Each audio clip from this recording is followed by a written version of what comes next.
can't hack your classes? We can't help with that. But we can help you hack your hunger. Welcome to Hunger Hacks, the podcast made for students, by students, where we share tips on eating better, saving money, and surviving on a student budget. Hi, I'm Miyuki, the host of today's podcast. Have you ever struggled to pick food because of the price? Have you ever gone between stores searching for the lowest price just for a few pennies? We are here to help. According to Statistics Canada, grocery prices rose by 3.4% over the last year, outpacing the overall inflation rate of 1.7%. Last week, we talked with the UTSC Food Center, where they rely on food donations from a food bank. From June 2024, there are around 390,000 client visits to the Daily Bread member food program, where average 1 in 4 clients are children.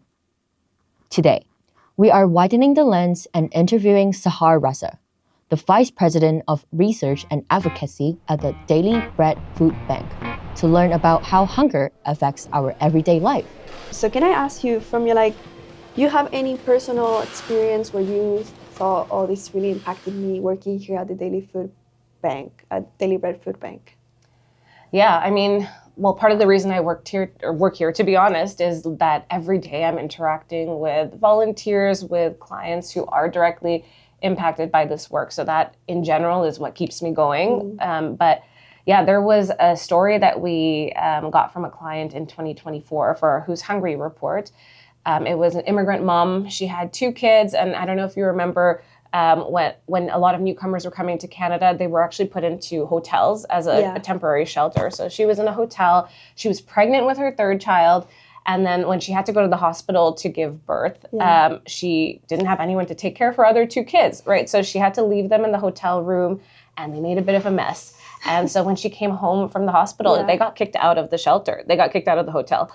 I just had my own baby last year. I just returned from parental leave. So that to me, I was struggling being well housed. Can you imagine having 3 kids, a newborn, and you're on the streets, with no social supports? Those are the people who you see their resilience, but you shouldn't have to be that resilient to meet your basic needs like housing and food, right? So that one sticks with me.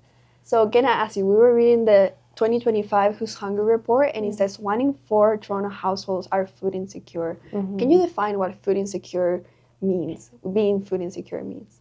Yeah, that's a great question. So there's an official definition that you can pull from the Government of Canada, from Stats Canada, but I would say on a more basic level, it's really just about not having enough food or not enough income rather, to afford your basic needs. So it's not just about having empty cupboards, it's about those impossible trade-offs. It can start from just being worried about not having enough food to actually cutting corners, maybe having lower quality food to, unfortunately where many of our clients end, which is just that they're going whole days without food. They can't even put food on the table. So there's a whole spectrum, but ultimately it comes back to income, not having adequate incomes.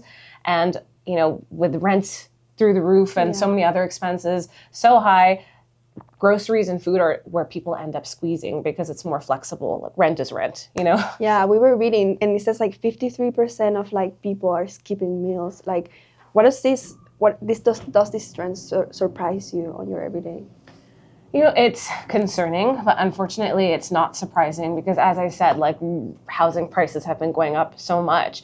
And if you want to keep a roof over your head, which is pretty important in a country like Canada, look at our winters, you can't negotiate on your rent. So if you only have $1,500 and your rent is $1,400, well, the thing that's going to get squeezed is food. And so people end up skipping meals, especially if you have kids, you're more likely to prioritize your children's food over your own food. So it's concerning, but unfortunately, that's the reality of the trade-offs people have to make. Maybe our last question. So on a personal note, what motivates you to come every day to work when you're faced with such a increase of people needing this service? What makes you come and not feel oh, this is not getting better, and it's just tracing back to bad services, and the city is just so big, so many people. I know it can feel overwhelming, but I think again, what keeps me personally motivated is the people. It's seeing the resilience of our clients every day. I mean, they're making it work despite their really tough circumstances. Also, the people who work here, like there's 100+ people. We get 7,000 volunteers every year to help us. So these are people who are committed to this shared mission, and that really gives me the optimism of like, okay, we are building a movement. And we do, frankly, get policy wins. They might be small, but those small policy wins show me there is political will, we're making progress, and we need to keep fighting this good fight for things to change. Someone has to do it, and that's daily bread. So I'm just proud to be part of that mission.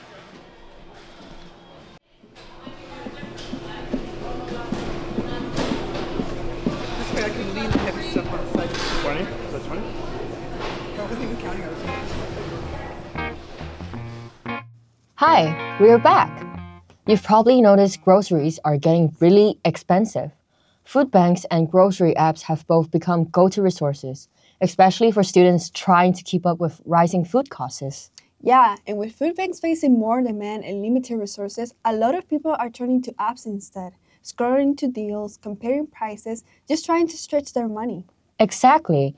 And honestly, both of these options point to the same issues. The cost of living is going up, and people are having to adapt just to afford basic meals. So today we're comparing 3 grocery apps that can actually help: Flip, Instacart, and Too Good To Go. Let's start with Flip. It's an app that gives you digital grocery flyers so you can find the best deals. Oh yeah, I heard of that. Doesn't it let you search for like specific items too? It does. There's a search feature where you can find the lowest prices and even price match. It's basically all in one app for comparing grocery deals across Canada. That actually sounds super helpful. It really is. It was the first app I used when I moved to Canada. It's really user-friendly, and I can save my shopping list and quickly find the best deals at major grocery stores. Okay, what about Instacart? Instacart is more about convenience. It's a grocery delivery app that you can bring groceries to your door in as fast as an hour. An hour? That's so fast. Right? It used your location to find nearby stores and the best prices. You can also filter things like delivery time, deals, and whether you want to pick up or delivery. Is there a delivery fee though? Yeah, but you get the first 3 orders without a fee. And after that, it depends on what you order. But a lot of people still find it worth it for the convenience. Plus, the contactless delivery make it feel safe and easy. Makes sense, especially for busy students without a car, just like me. Exactly. And it's interesting, there was even a recent article showing that more young people, like age 18 to 24, are getting into things like grocery memberships. It shows how much habits are changing. All right, what's the third app? Too Good To Go. And this one's actually really unique. It focuses on reducing food waste. How does that work?